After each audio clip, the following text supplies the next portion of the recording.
We need to reassess what the language of the Constitution means, parting the Second Amendment. Every kid 21 should take a concealed carry. You should get familiar with a firearm if you're comfortable with it, and get the proper training so you're not sitting trying to pray for someone to come and save you when you're in a situation.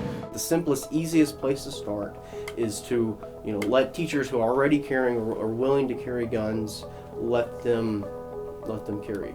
If a kid that I loved came up to me wanting to kill his peers, I would do everything in my power to talk that child into giving me the gun.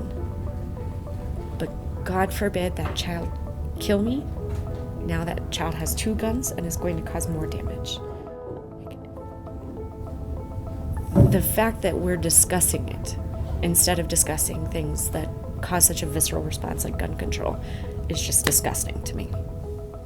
And I think that mental health needs to be something that we need to look at a little bit better and to invest a little bit in to make our society a better place and a more understanding place.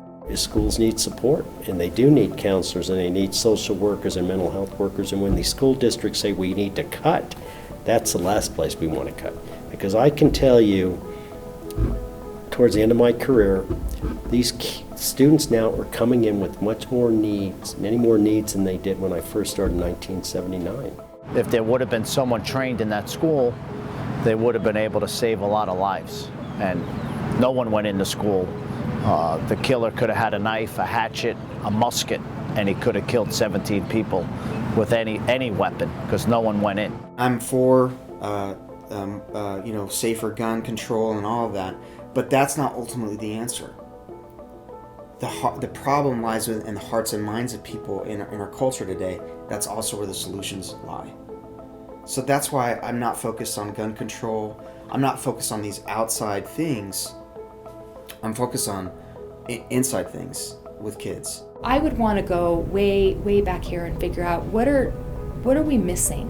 What are we not talking about? What are we forgetting to talk about? And what is happening that this is continuing and it's spiraling and it's becoming the norm? Have we glamorized it? Do we need to pay attention to the way that we communicate when traumas happen? I don't know. I don't have great answers, but I have some questions that I would like to ask around weapons, around mental health, around how are we talking about this with one another, and then probably around education. We got to do something better, and you're the future. You guys are a future generation. What are you going to do?